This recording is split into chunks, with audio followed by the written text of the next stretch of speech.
Տիկին Գրիգորյան, նախ դուք իրավունք չունեք որևէ մեկի անմեղության կանխավարկածը խախտելու։ Եթե անմեղության կանխավարկածի հարց է,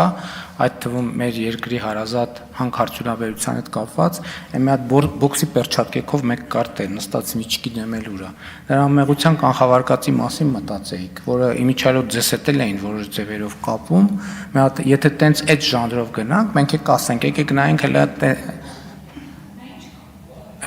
հա գիտեք ինչ կապ ունի, մի խախտեք ոչ մեկի անմեղության կանխավարկածը։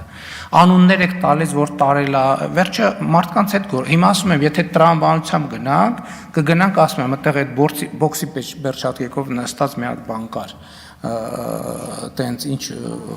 բաներ էլի, ռեմբոներ, կոմանդոսներով էր, կգամ Իրան, հետո կմտնեմ, կկապեմ ձեզ հետ, կասեմ մամուլում բաներ կային, որ ձեզ հետ ինչ որ կապեր կար, այդ կապերը, չգիտեմ, BMW-ների մասին են խոսում, չգիտեմ, դա լավ ժանր չի, մի արեք դա։ Ես ասում եմ, որ կա պրոբլեմ, այո, ով է մեղավոր, ինչպես է մեղավոր, դրա համար երկրում կան ինստիտուտներ։